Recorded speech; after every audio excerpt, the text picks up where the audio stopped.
Lektion 1: Vorbereitung auf das Abenteuer.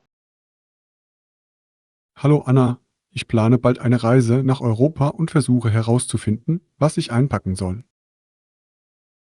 Das klingt spannend. Das Packen kann schwierig sein. Was gedenkst du mitzubringen? Zum Notieren brauche ich auf jeden Fall meine farbigen Marker und Textmarker. Ich möchte meine Erlebnisse dokumentieren und ein Reisetagebuch erstellen. Das ist eine tolle Idee. Ein Reisetagebuch kann Ihnen helfen, sich an all die tollen Momente zu erinnern. Planen Sie zu skizzieren oder zu schreiben. Beide. Ich möchte einige der atemberaubenden Orte, die ich besuche, skizzieren und meine Gedanken und Erfahrungen niederschreiben. Das klingt wunderbar. Durch Skizzieren kann man die Essenz eines Ortes wirklich einfangen. Vergessen Sie nicht, einen Rucksack für alle Ihre Vorräte mitzubringen. Absolut. Ein robuster Rucksack ist auf Reisen unerlässlich. Ich möchte etwas Bequemes und Geräumiges, das auch für meine Kamera und Snacks ausreicht. Guter Gedanke. Snacks sind ein Muss beim Erkunden. Welche Snacks nehmen Sie normalerweise zu sich? Ich packe gerne Studentenfutter, Fruchtriegel und etwas frisches Obst ein. Sie sind leicht zu tragen und geben mir unterwegs Energie. Perfekte Entscheidungen. Es ist wichtig, beim Erkunden energiegeladen zu bleiben. Haben Sie sich entschieden, welche Länder oder Städte Sie zuerst besuchen möchten? Ich denke darüber nach, in Italien anzufangen. Die Geschichte, die Kunst und das Essen sind alle so reizvoll. Außerdem möchte ich das Kolosseum in Rom sehen. Italien ist fantastisch. Das Kolosseum ist ein Muss. Planen Sie, andere Städte in Italien wie Florenz oder Venedig zu besuchen? Definitiv. Florenz wegen der Kunst und Venedig wegen seiner einzigartigen Kanäle. Ich möchte in die Kultur eintauchen und lokale Gerichte probieren. Neue Pläne. Jede Stadt hat ihren eigenen Charme. Haben Sie nach bestimmten Gerichten gesucht, die Sie probieren möchten? Ich freue mich darauf, authentische Pasta in Florenz und Meeresfrüchte in Venedig zu probieren. Ich habe gehört, dass Eis überall ein Muss ist. Gelato ist köstlich. Es ist der perfekte Leckerbissen nach einem langen Tag voller Entdeckungen. Haben Sie eine Liste mit Orten, an denen Sie Eis bekommen können? Ich habe gelesen, dass die Gelateria Dondoli in San Gimignano für ihre Aromen berühmt ist. Ich kann es kaum erwarten, es zu probieren. Das klingt erstaunlich. Probieren Sie unbedingt den Pistaziengeschmack, es soll unglaublich sein. Wie sieht es mit Ihrer Reiseroute aus? Ich plane eine lockere Reiseroute, damit ich die Gegend in meinem eigenen Tempo erkunden kann. Ich möchte Raum für spontane Abenteuer lassen.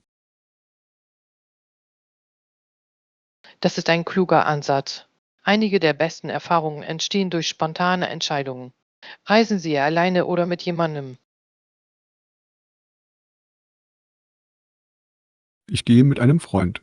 Es ist schön, jemanden zu haben, mit dem man seine Erfahrungen teilen kann, besonders wenn man neue Orte erkundet. Zuruf. Das Reisen mit einem Freund kann die Reise noch angenehmer machen. Sie können Erinnerungen teilen und sich gegenseitig dabei helfen, neue Dinge zu entdecken. Genau. Außerdem können wir uns gegenseitig motivieren, neue Aktivitäten auszuprobieren, etwa Wandern oder Museumsbesuche. Lektion 2: Intelligentes Reisen mit Technologie.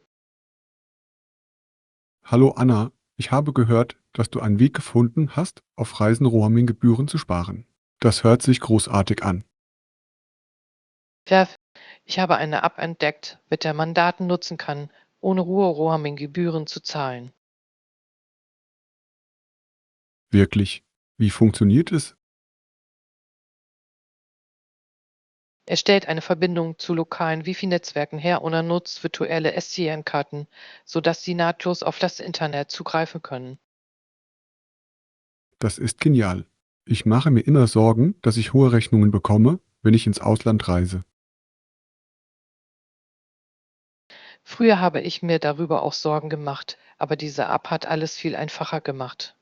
Es zeigt Ihnen sogar verfügbare WLAN-Hotspots in der Nähe an. Das ist sehr praktisch. Fanden Sie es während Ihrer letzten Reise hilfreich? Hilf. Ich habe es in Cafés und Hotels verwendet, wodurch ich viel Geld gespart habe. Außerdem konnte ich meine Reisefotos immer noch sofort teilen.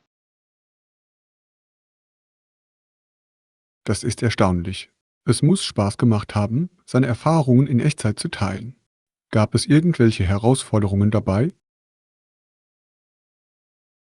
Nur ein paar. Manchmal war die Verbindung nicht stark, aber beherrschbar. Insgesamt hat es gut funktioniert. Das ist gut zu hören. Was bietet die App sonst noch? Außerdem können Sie Karten für die Offline-Nutzung herunterladen, was beim Erkunden neuer Städte sehr praktisch ist. Wurf, das ist eine tolle Funktion. Sich an einem neuen Ort zu verlaufen, kann stressig sein. Ja, dank der Offline-Karten konnte ich problemlos navigieren, ohne mir Gedanken über Daten machen zu müssen. Ich muss diese App vor meiner nächsten Reise herunterladen. Hast du deinen Freunden davon erzählt? Ja, ich habe es jedem empfohlen. Es ist ein Gabenschanner für Reisende. Ich kann verstehen, warum.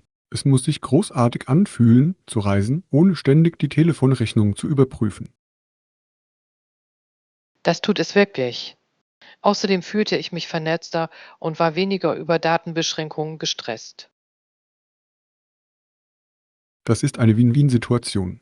Haben Sie auf Reisen auch andere technische Hilfsmittel genutzt? Um Sprachbarrieren zu überwinden, habe ich eine Übersetzungs-App genutzt. Dadurch wurde die Kommunikation mit den Einheimischen viel einfacher. Das klingt nützlich. Wie genau war die Übersetzung? Ziemlich gut. Es war nicht perfekt, aber es hat mir geholfen, grundlegende Sätze zu verstehen und nach dem Weg zu fragen. Das ist beeindruckend. Technologie kann das Reiseerlebnis wirklich verbessern. Lektion 3. Bewusste Entscheidungen treffen. Hallo Anna, ich habe gelesen, dass immer mehr Menschen erkennen, dass unsere Entscheidungen wichtiger denn je sind. Das klingt faszinierend. Von welchen Entscheidungen sprechen Sie? Es geht um alles, von der Wahl des Lebensstils bis hin zu Umweltauswirkungen. Die Menschen fangen an, kritisch über ihre Entscheidungen nachzudenken. Ich stimme voll und ganz zu. Es ist wichtig zu erkennen, wie sich unser Handeln auf die Welt um uns herum auswirkt. Genau. Beispielsweise kann die Wahl nachhaltiger Produkte erhebliche Auswirkungen auf die Umwelt haben. Verf Nachhaltige Entscheidungen tragen dazu bei, Abfall zu reduzieren und natürliche Ressourcen zu schonen. Haben Sie Änderungen in Ihrem Lebensstil vorgenommen? Ich habe. Ich begann, wiederverwendbare Beutel und Flaschen zu verwenden, um den Plastikverbrauch zu reduzieren. Es fühlt sich gut an, einen positiven Beitrag zu leisten. Das ist ein toller Schritt. Ich bin kürzlich auf eine pflanzliche Ernährung umgestiegen und es hat mir die Augen geöffnet. Eine pflanzliche Ernährung? Das ist interessant. Was hat Sie zu dieser Änderung motiviert? Ich wollte meine Gesundheit verbessern und gleichzeitig meinen CO2-Fußabdruck verringern. Es ist erstaunlich, wie sich die Wahl der Lebensmittel auf beides auswirken kann. Das stimmt. Es ist faszinierend, darüber nachzudenken, wie unsere Ernährung mit größeren Themen wie dem Klimawandel zusammenhängt. Ja, immer mehr Menschen erkennen, dass individuelle Entscheidungen zu kollektive Veränderungen führen können. Haben Sie seit der Umstellung auf eine pflanzliche Ernährung irgendwelche Vorteile festgestellt? Ja, ich habe mehr Energie und fühle mich insgesamt gesünder. Außerdem habe ich so viele leckere Rezepte entdeckt. Das ist großartig. Ich würde gerne von einigen Ihrer Lieblingsrezepte hören. Tja, ich habe viele Pfannengerichte und Smoothies gemacht. Sie sind schnell, einfach und voller Nährstoffe.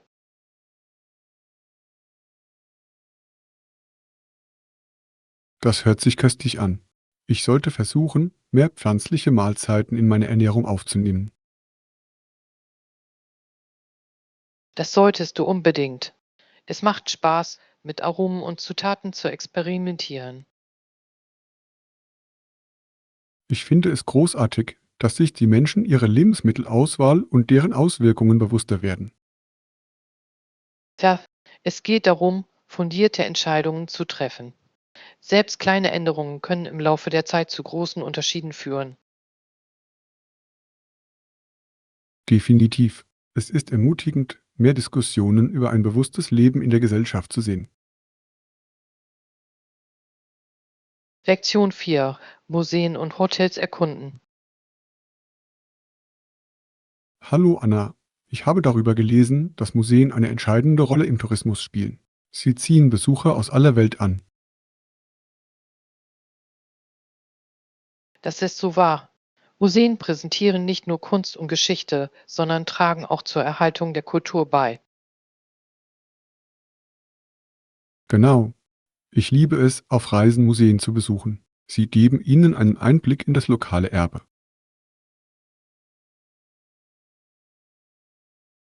Mir geht es genauso. Haben Sie auf Ihrer letzten Reise interessante Museen besucht? Ja, ich war im Louvre in Paris. Es war atemberaubend, die Mona Lisa aus der Nähe zu sehen. Der Louvre ist ein Muss. Ich habe gehört, dass es riesig ist. Wie lange hast du dort verbracht?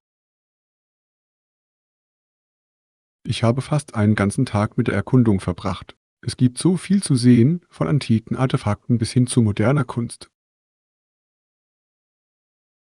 Puff, das klingt nach einer bereichernden Erfahrung. Was war dein Lieblingsteil? Ich mochte die Abteilung für ägyptische Antiquitäten. Die Geschichte hinter diesen Artefakten ist faszinierend. Das klingt erstaunlich. Das alte Ägypten hat mich schon immer fasziniert. Haben Sie etwas Überraschendes gelernt? Ja, ich war überrascht, etwas über ihre komplexen Bestattungsrituale und ihren Glauben an das Leben nach dem Tod zu erfahren. Das ist so interessant. Museen können Geschichte wirklich lebendig machen. Was ist mit Hotels? Haben Sie an einem schönen Ort übernachtet? Das habe ich. Ich habe ein charmantes Boutique-Hotel in der Nähe des Museums gefunden. Es herrschte eine gemütliche Atmosphäre und freundliches Personal. Boutique-Hotels sind großartig. Sie verfügen oft über einzigartige Designs und persönlichen Service. Was war der beste Teil Ihres Aufenthalts? Das Frühstück war fantastisch. Sie servierten jeden Morgen frisches Gebäck und lokale Marmeladen. Das klingt herrlich. Ich liebe es, auf Reisen lokales Essen zu probieren. Es ist eine der besten Möglichkeiten, eine neue Kultur kennenzulernen. Absolut. Ich denke, dass Essen einen großen Teil des Reiseerlebnisses ausmacht. Es verbindet sie mit dem Ort.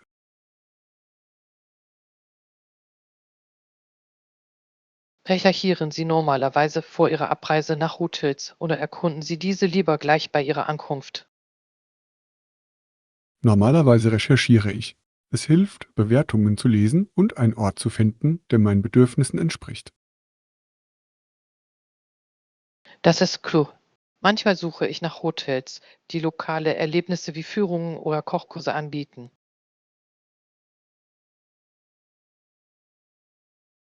Das ist eine tolle Idee. Es kann Ihren Aufenthalt unvergesslicher machen. Haben Sie einzigartige Erlebnisse in Hotels ausprobiert? Da in einem Hotel nahm ich an einem Töpferkurs teil, der von einem örtlichen Künstler unterrichtet wurde.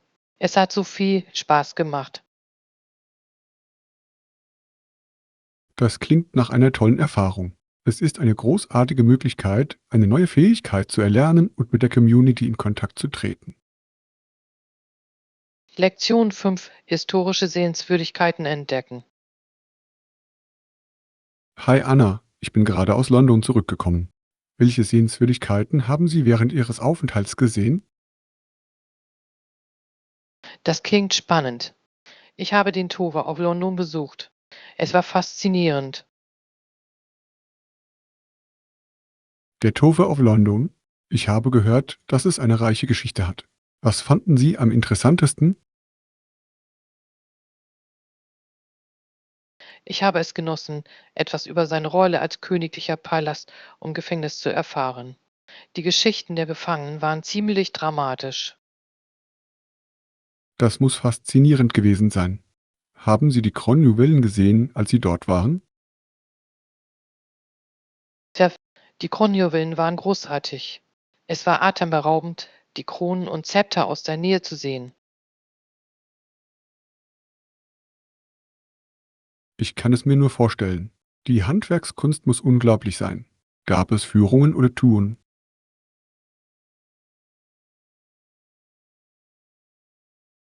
Ja, es wurden Führungen angeboten, die vom BE-Verhatters geleitet wurden.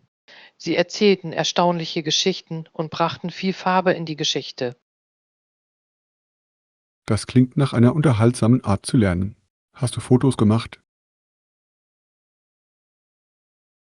Natürlich, ich habe viele Fotos gemacht, vor allem vom Weißen Turm. Es ist so ein ikonisches Bauwerk. Die würde ich gerne sehen. Welche anderen Sehenswürdigkeiten haben Sie in London besucht? Ich war auch im British Museum. Es ist voller Artefakte aus aller Welt. Das British Museum steht auf meiner Liste. Was war Ihre Lieblingsausstellung dort? Die ägyptischen Mumien waren faszinierend. Ich hätte nie erwartet, sie persönlich zu sehen. Das ist unglaublich. Die Geschichte dahinter ist so faszinierend. Haben Sie andere Gegenden Londons erkundet?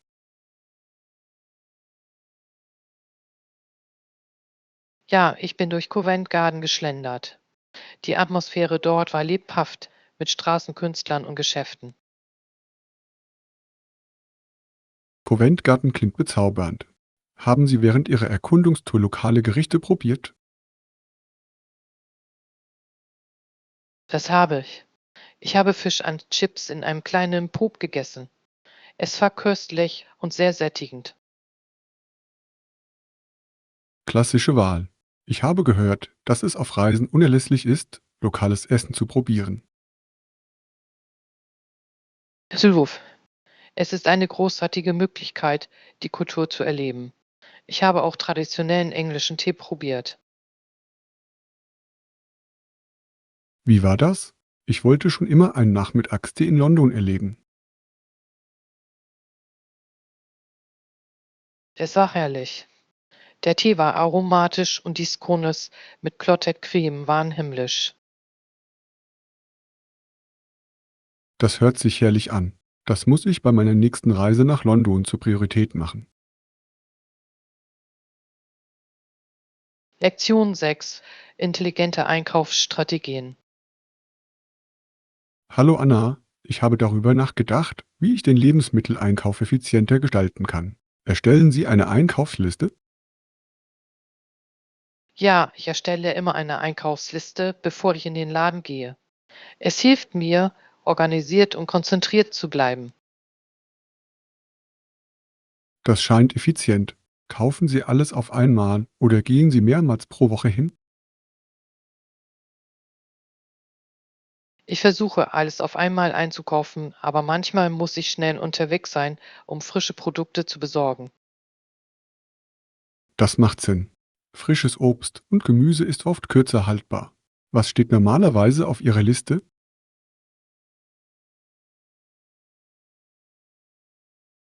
Ich priorisiere das Wesentliche wie Obst, Gemüse, Getreide und Proteine. Ich füge auch alle besonderen Artikel hinzu, die ich ausprobieren möchte. Das ist ein kluger Ansatz. Das Einbeziehen spezieller Artikel kann das Essen spannender machen. Haben Sie in letzter Zeit neue Favoriten entdeckt? Verf Ich habe eine neue Quinoa-Sorte gefunden, die einen nussigen Geschmack hat. Es ist köstlich. Quinoa ist großartig. Es ist so vielseitig. Haben Sie Tipps für die Planung von Mahlzeiten rund um Ihre Einkaufsliste? Normalerweise plane ich meine Mahlzeiten für die Woche basierend auf dem Angebot oder der Saison. Es hilft auch, Geld zu sparen. Das ist eine tolle Idee. Saisonale Zutaten sind oft frischer und günstiger. Wie behalten Sie den Überblick über Ihre Vorratsvorräte? Ich führe eine Laufliste auf meinem Handy. Wenn mir etwas ausgeht, setze ich es sofort auf meine Einkaufsliste. Das ist klug. Manchmal vergesse ich, was ich zu Hause habe. Kaufen Sie jemals in großen Mengen, um Geld zu sparen? Ja, ich kaufe Grundnahrungsmittel wie Reis und Bohnen in großen Mengen. Es ist wirtschaftlicher und reduziert Verpackungsmüll. Der Kauf in großen Mengen ist eine gute Strategie. Gibt es Artikel, die Sie lieber frisch als in großen Mengen kaufen? Definitiv. Ich bevorzuge es, Milchprodukte und Fleisch frisch zu kaufen, um Qualität und Geschmack sicherzustellen. Das macht Sinn. Frische Zutaten schmecken in den Mahlzeiten oft besser. Wie gehen Sie mit Spontankäufen im Laden um?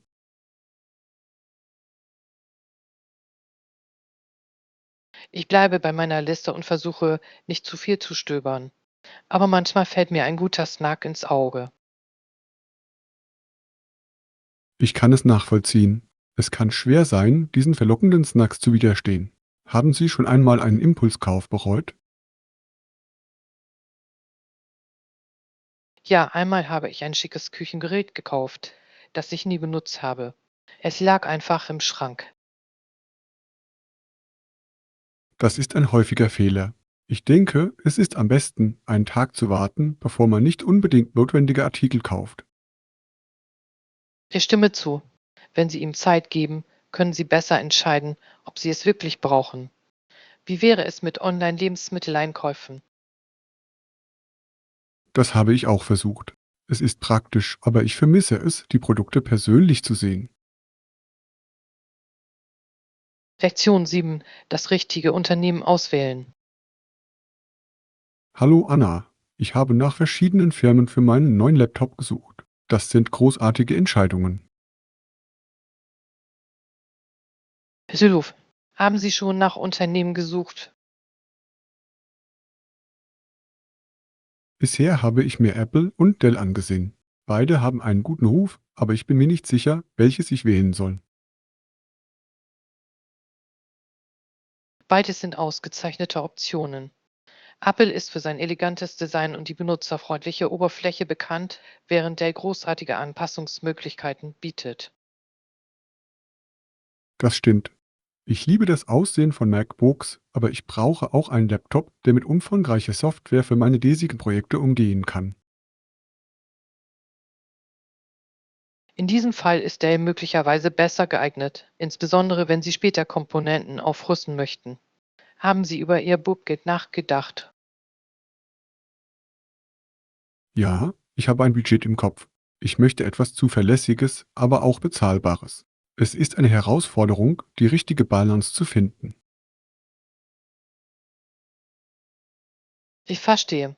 Manchmal lohnt es sich, für eine bessere Leistung etwas mehr zu investieren. Haben Sie Rezensionen gelesen? Ich habe einige online gelesen und sie scheinen hilfreich zu sein. Benutzerbewertungen liefern Einblicke, die Spezifikationen allein nicht bieten. Definitiv. Sie können reale Leistungen und Probleme hervorheben, die in der Werbung möglicherweise nicht zu sehen sind. Wie sieht es mit Garantie und Kundenservice aus? Auch diese Faktoren sind wichtig. Das sind sie wirklich. Mit einer guten Garantie können Sie auf lange Sicht Geld sparen und ein reaktionsschneller Kundenservice ist bei Problemen unerlässlich. Ich stimme zu. Ich habe gehört, dass Apple einen großartigen Kundenservice hat, aber der bietet gute Garantieoptionen. Das ist ein fairer Punkt. Es geht um das, was Ihnen am wichtigsten ist, Design, Leistung oder Support. Genau. Da ich beruflich viel unterwegs sein werde, denke ich auch darüber nach, wie tragbar der Laptop ist. Portabilität ist der Schlüssel. Leichtere Laptops sind einfacher zu transportieren und eine längere Akkulaufzeit ist ein großes Plus für die Nutzung unterwegs. Mir ist aufgefallen, dass viele moderne Laptops leichter werden, ohne dass die Leistung darunter leidet. Lektion 8: Auf der Jagd nach Rabatten. Hallo Anna, ich war gestern einkaufen und habe tolle Angebote gefunden. Haben Sie kürzlich Rabatte gefunden? Ja, ich habe tolle Angebote für Konserven gefunden. Es war eine angenehme Überraschung. Das ist fantastisch. Ich liebe es, wenn Sie auf unerwartete Ersparnisse stoßen. Was für Konserven hast du bekommen? Ich habe Dosen Tomaten, Bohnen und ein paar Suppen bekommen. Die waren alle im Angebot, was es noch besser machte. Was für eine kluge Wahl. Konserven eignen sich hervorragend für schnelle Mahlzeiten. Haben Sie vor dem Verkauf überprüft, ob sie im Angebot waren? Das habe ich tatsächlich getan. Bevor ich einkaufe, schaue ich immer in den Flyern oder Apps der Geschäfte nach wöchentlichen Angeboten. Es spart Zeit und Geld. Das ist eine tolle Strategie. Normalerweise stöbere ich nur durch die Gänge, aber ich sollte wie Sie mit der Vorausplanung beginnen. Es hilft wirklich. Darüber hinaus bieten einige Geschäfte Treueprogramme an, die Mitgliedern zusätzliche Rabatte gewähren. Ich habe von diesem Programm gehört. Denken Sie, dass es sich lohnt, ihnen beizutreten? Sylwuf, wenn Sie regelmäßig dort einkaufen, können sich die Ersparnisse mit der Zeit wirklich summieren. Das macht Sinn. Ich muss es mir ansehen. Haben Sie Apps genutzt, um beim Einkaufen Rabatte zu finden?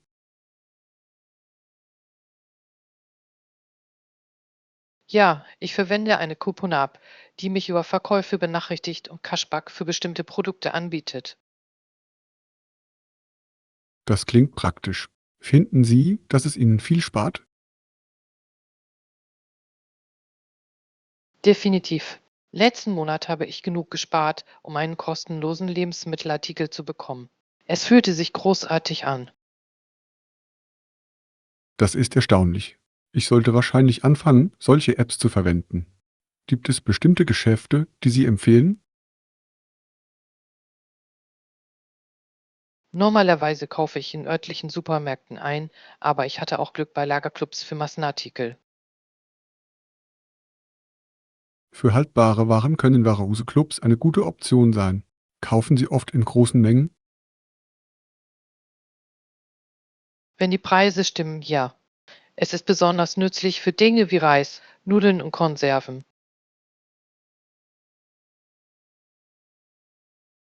Das ist klug. Der Kauf in großen Mengen kann die Kosten pro Artikel deutlich senken. Haben Sie schon einmal einen Großeinkauf bereut? Einmal habe ich zu viele Bohnen aus der Dose gekauft. Am Ende habe ich einige verschenkt, weil sie bald abgelaufen waren. Das kann passieren. Es ist wichtig, den Großeinkauf mit dem tatsächlichen Verbrauch in Einklang zu bringen. Ja, seitdem habe ich gelernt, bei meinen Einkäufen vorsichtiger zu sein. Das ist eine gute Lektion. Das werde ich bei der Planung meines nächsten Einkaufsbummels berücksichtigen. Lektion 9: Investitionsmöglichkeiten erkunden. Hallo Anna, ich habe darüber nachgedacht, meine Ersparnisse anzulegen. Haben Sie über Investmentfonds nachgedacht? Ja, das habe ich. Investmentfonds zeichnen sich durch eine professionelle Verwaltung aus, was sie für neue Anleger attraktiv macht. Das ist ein toller Punkt. Mir gefällt die Idee, dass Experten die Investitionen verwalten. Es fühlt sich weniger riskant an. Ja, darüber hinaus ermöglichen Ihnen Investmentfonds die Diversifizierung Ihres Portfolios, ohne dass Sie im Voraus viel Geld benötigen. Diversifikation ist der Schlüssel. Es trägt dazu bei, das Risiko auf verschiedene Vermögenswerte zu verteilen. Welche Arten von Investmentfonds haben Sie untersucht? Ich habe Aktienfonds und Rentenfonds recherchiert. Aktienfonds investieren in Aktien, während Rentenfonds auf festverzinsliche Wertpapiere setzen. Interessant. Ich denke, dass ich für potenzielles Wachstum Aktienfonds bevorzugen würde, aber ich bin auch neugierig auf Anleihenfonds.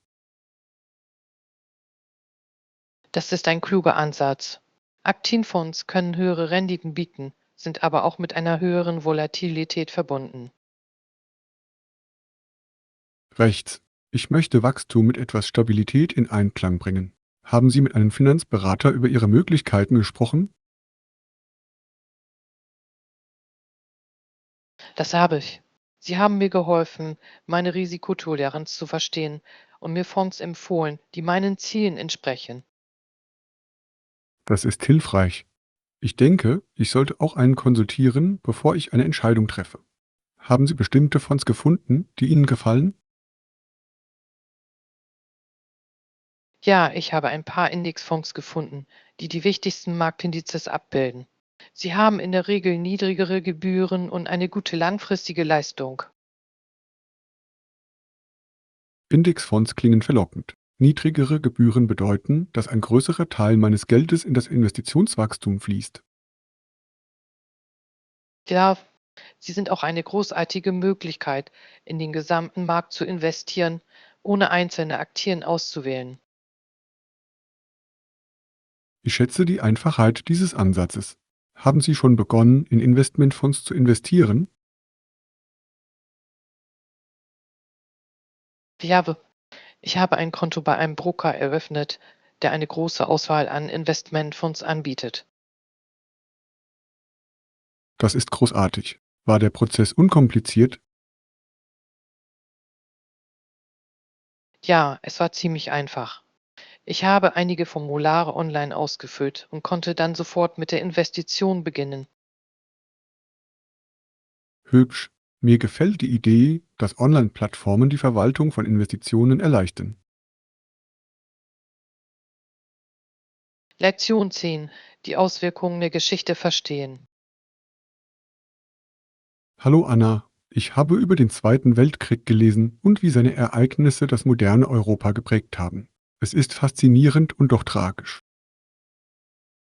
Sülow: Die Auswirkungen von Hitlers Aktionen in den 1930er Jahren auf Deutschland und das übrige Europa waren tiefgreifend. Ich stimme zu.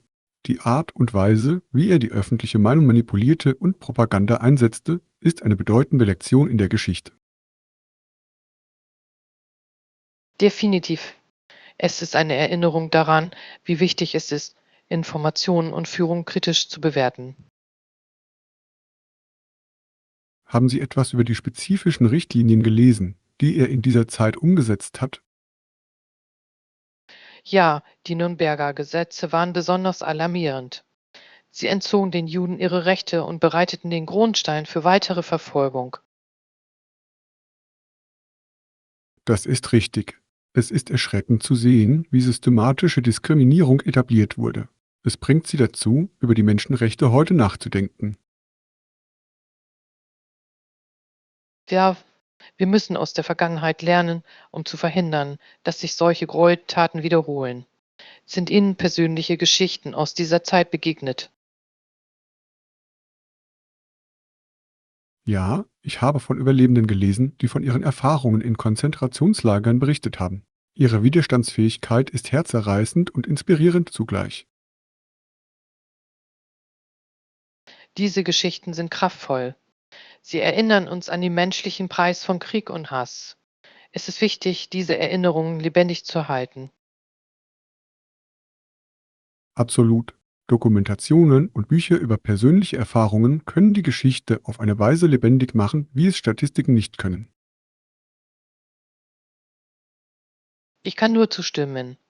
Sie bieten eine menschliche Perspektive, die uns hilft, das emotionale Gewicht der Geschichte zu verstehen. Was denken Sie über die Rolle der Bildung bei der Gestaltung unseres Verständnisses dieser Ereignisse? Bildung ist lebenswichtig. Der präzise und einfühlsame Geschichtsunterricht kann das Bewusstsein und das Mitgefühl künftiger Generationen fördern. Für Studierende ist es wichtig, sich über die Folgen von Intoleranz und Diskriminierung zu informieren. Haben Sie aktuelle Bildungsinitiativen gesehen? Ja, es gibt Programme, die sich auf die Aufklärung über den Holocaust und andere Völkermorde konzentrieren, um sicherzustellen, dass die Geschichte nicht vergessen wird. Das ist ermutigend. Es ist wichtig, einen sicheren Raum für Diskussionen über schwierige Themen zu schaffen. Zuruf. Die Einbeziehung der Schüler in den Dialog kann ihnen dabei helfen, Fähigkeiten zum kritischen Denken und ein Fühlungsvermögen zu entwickeln. Ich denke, dass die Verwendung von Literatur und Filmen über diese Zeit auch dazu beitragen kann, die Geschichte für junge Lernende verständlicher zu machen. Folge dir. Geschichten können die Lücke zwischen Vergangenheit und Gegenwart schließen und die Geschichte für die heutigen Themen relevant machen. Genau. Es kann Menschen auch motivieren, sich gegen Ungerechtigkeit in ihren eigenen Gemeinden zu wehren. Da die Geschichte lehrt uns, dass Schweigen mitschuldig sein kann. Wir müssen uns gegen Hass und Diskriminierung aussprechen, wann immer wir sie sehen. Ich kann nur zustimmen. Es liegt in unserer Verantwortung sicherzustellen, dass die Lehren der Vergangenheit nicht vergessen werden. Lektion 11. Eisabenteuer. Hallo Anna, bist du kürzlich gereist? Ich habe gehört, du warst an einem aufregenden Ort. Chef, ich bin gerade von einer Reise nach Italien zurückgekehrt. Es war absolut erstaunlich. Italien klingt unglaublich. Welche Städte haben Sie besucht? Ich habe in Rom angefangen und bin dann nach Florenz und Venedig gegangen. Jede Stadt hatte ihren ganz eigenen Charme. Worf, Rom muss mit all seiner Geschichte faszinierend gewesen sein. Hast du das Kolosseum gesehen? Ja, das habe ich. Vor dem Kolosseum zu stehen war wie eine Zeitreise in die Vergangenheit. Es ist riesig und so gut erhalten. Das ist großartig. Ich wollte es schon immer sehen. Was hast du sonst noch in Rom gemacht? Ich erkundete die Vatikanischen Museen und sah die Sixtinische Kapelle. Das Kunstwerk ist atemberaubend. Ich kann es mir nur vorstellen. Hatten Sie während Ihres Aufenthalts Gelegenheit, lokales Essen zu probieren? Zuruf. Ich habe mir authentische Pasta und Eis gegönnt. Die Aromen waren so reichhaltig und frisch. Das hört sich köstlich an. Ich habe gehört, dass die italienische Küche zu den besten der Welt gehört. Das ist es wirklich. Jede Mahlzeit fühlte sich wie ein Fest der Aromen an. Ich nahm sogar an einem Kochkurs teil, um zu lernen, wie man Pasta macht.